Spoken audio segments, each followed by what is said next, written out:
Hi guys, welcome back to my channel. So for today's video, mag-unbox tayo ng lapel mic or yung Boya-MM1 lavalier microphone.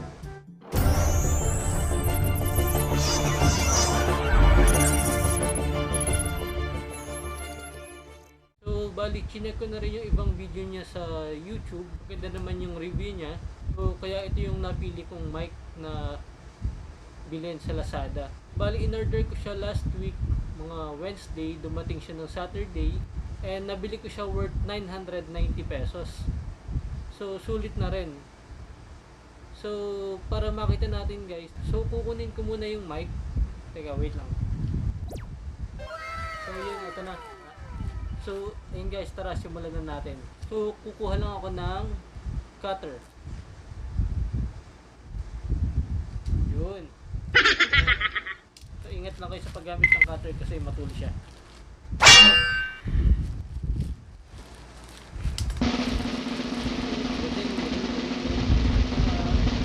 Ito na po siya. Yan. Maganda naman yung pagkakabalot niya. Mukhang dalawang patong yung pagkakabubble wrap sa kanya. Ayan, tara, buksan na rin natin.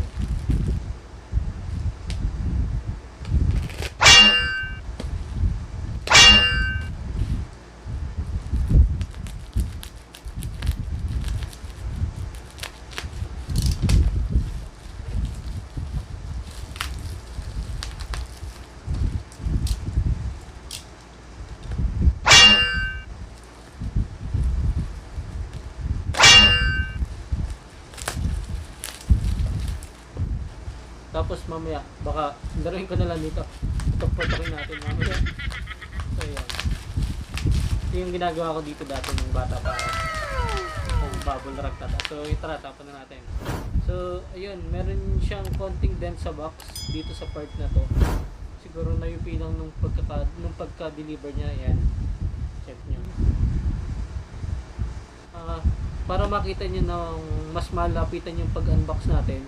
So, palitan natin yung view niya. So, ayan guys, makikita nyo sa box nakalagay is Boya lavalier microphone micro cravate. Cravate. Yan. Hindi ko sure kung anong base dyan. So, cravate.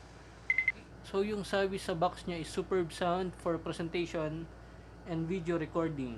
So, yan. BY-M1. Bali, yung ginagamit ko ngayon na microphone is yung BY-MM1. Ang pangalan ng store niya siguro is yung One Gadget. So, check natin yung nakalagay sa likod ng box. Nandito rin yung features niya. Clip-on mic for smartphone, DSLR, camcorder, audio recorders, PC, etc. Omnidirectional condenser microphone. High quality condenser is ideal for video use.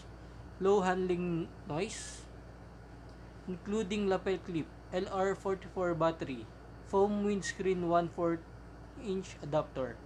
So yan, nandito rin yung ano niya, specification. Hindi ko na babasahin kasi sobrang dami. O makikita niyo naman siya sa video. So yun guys, tara. I-unbox na natin.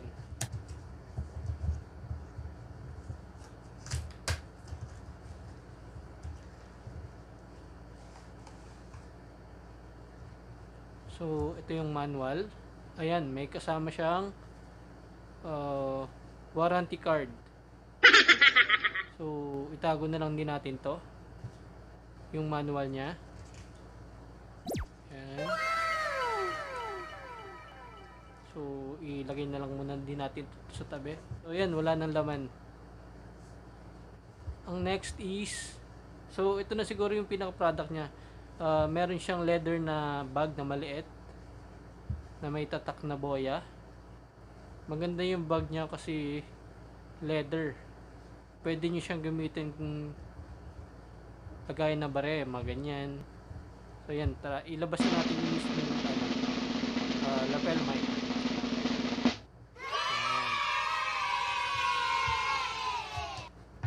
May kasama rin siyang ano to,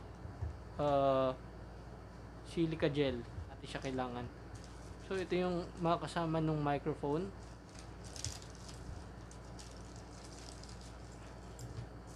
Ito yung nilalagay sa microphone, yung condenser. Ito yung battery. Ayan. Ito, ginagamit siya sa mga microphone, yung mga malalaki. Basta ibang gamit siya. Tago na lang muna natin dito. Hindi rin naman natin siya agad magagamit. So tago na lang muna natin dito. Ito naman yung clip niya. Ayan. Dito na tayo sa mismong microphone. Ayan. Maganda yung wire niya, mukhang matibay. At sobrang haba din ng wire niya. Siguro mga 6 meters yung haba ng wire niya. Pwede nyo siya gamitin pang malayuan na video. Ayan. Ito yung on and off na sinasabi nila. Ayan. So, ito na yung mismong mic. Ayan. Kung makikita nyo. Ayan. So, ayan. Kung nakikita nyo, yan na yung kasama ng box. May leather bag. Yung mismong microphone.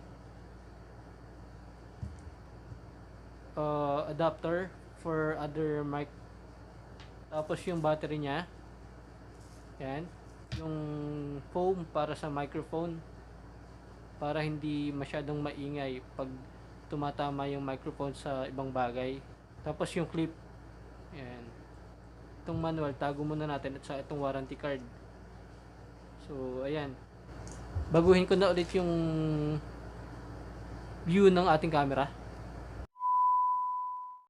So, yun guys. Tapos na nating i-unbox yung Boya M1 lapel mic or yung lavalier mic. So yung next natin gagawin guys, i-check natin yung quality nung sounds niya kapag ginamit na natin siya sa ating smartphone. So yun pala guys, kailangan muna natin ikabit yung battery ng mic. So ito yung battery niya.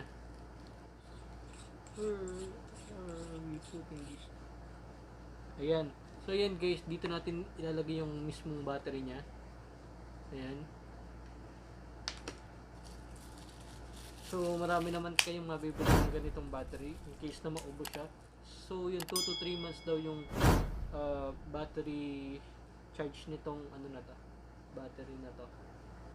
So ayan, nakabit na natin yung battery niya. So ikot na lang ulit natin siya para yan, madikit na siya. Ayan, ikabit na rin natin yung niya, yung pinaka foam nung mic. Ayan. Nakabit na yung foam. So, yan guys, bale yung ginagamit ko ng microphone ngayon is yung Boya MM1.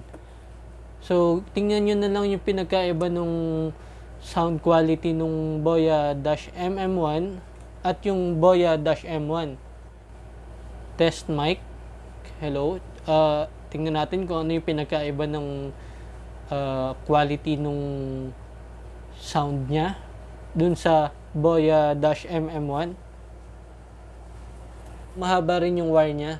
Siguro mga 6 meters yung layo. So next time na lang natin siguro itatry yung buong layo ng meters na maabot nito. Kasi gabi na at hindi na tayo makakalabas ng bahay. So ayun. So tingnan natin guys kung ano yung pinagkaiba ng dalawa. So bali ito naman yung external mic ng ating cellphone, yung sa Samsung S9 Plus. So, tingnan niyo yung pagkakaiba ng sound quality nitong Samsung S9 sa Boya MM1 and Boya M1. So, hello, check mic. Check mic, hello. So, ayun guys, bali yung ginagamit nating microphone ngayon is yung Boya MM1 mic. So, ayan, tingnan natin yung pagkakaiba ng sound quality dito sa isang mic na binili natin. Yan. So, hello. Hello. So, bali ito naman yung external mic ng ating cellphone, yung sa Samsung S9. Bali yung ginagamit nating microphone ngayon is yung Boya MM1 mic. Bali yung ginagamit ko ng microphone ngayon is yung Boya MM1.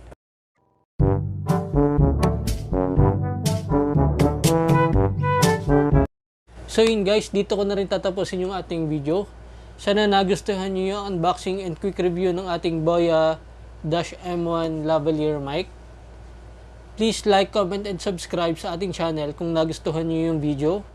And don't forget to hit the notification bell button para lagi kayong updated sa mga bago naming videos.